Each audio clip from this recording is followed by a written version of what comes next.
ఏంటి ఈ జంబులింగం నీకు తాగి పారేసిన బ్రాంతి సీసాలా కనపడుతున్నాడా? ఫోన్ లో ఆర్డర్స్ పాస్ చేస్తున్నావు ఏమే?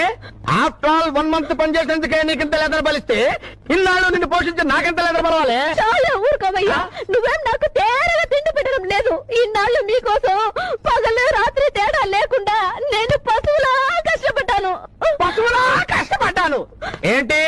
నువ్వేమైనా ఆంధ్ర రాష్ట్రాన్ని స్వర్ణాంధ్రప్రదేశ్ లా తీర్చిదిద్దానని ఫీల్ అవుతున్నావా? అది అట్లాంటి పనికొచ్చే పని చేస్తున్నా చంద్రబాబు నాయుడు గారు పిలిచి నాకు ఎమ్మెల్యే టికెట్ ఇచ్చుండేవారు. నీలాంటి పనికి మాలిన వాడి కోసం నా రెక్కలు ముక్కలు చేసుకుని నీకు వండి పెట్టాను, నీ కాళ్ళు పట్టాను. నువ్వు మందు తాగితే దాంట్లో జోడాలు పోసాను. అంత ఎందుకయ్యా? నువ్వు సిగరెట్ పొగ నా ముఖం మీద వదిలితే అది కూడా నేను సెంటులో పీల్చాను. చెప్పు చెప్పవే, నేను వింటాను కదా. ఓ చెప్పే, ఆగిపోయి ఉంటే కొట్టానంటే మొహం ఇత్తడిత్తడైపోద్ది.